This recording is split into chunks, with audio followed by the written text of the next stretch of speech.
অন্য সময় আমাদের তেমনভাবে খাজা খাওয়া না হলেও রথের সময় অবশ্যই খাওয়া হয়। খাজা বানানোর জন্য প্রথমে একটি পাত্রে 2 বাটি ময়দা, সামান্য লবণ ও ঘি দিয়ে ভালো করে ময়াম দিয়ে নেব।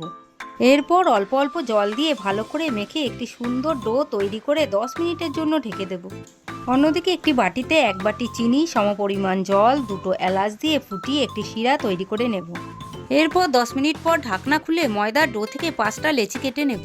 অন্যদিকে একটি বাটিতে 2 চামচ ময়দা ও ঘি দিয়ে মিশিয়ে একটি মিশ্রণ তৈরি করে নিলাম। এবার বেলনিতে সামান্য শুকনো ময়দা ছড়িয়ে তাতে লেচিটি ভালো করে বেলে তার ওপর ঘিয়ের মিশ্রণ মেখে একে একে এরকমভাবে 5টি লেয়ার দিয়ে নেব। এরপর সব রুটিগুলি দেওয়া হয়ে গেলে সাইড থেকে ফোল্ড করে একে একে কেটে নেব। তারপর সেই খণ্ডগুলিকে লম্বাভাবে বেলে নিয়ে লো ফ্লেমে হালকা হাতে উল্টে পাল্টে ভেজে চিনির রসে ভিজিয়ে তুলে নিলেই রেডি আমাদের মুচমুচে খাজা। ভিডিওটি ভালো লাগলে অবশ্যই লাইক, কমেন্ট, সাবস্ক্রাইব করে দেবেন।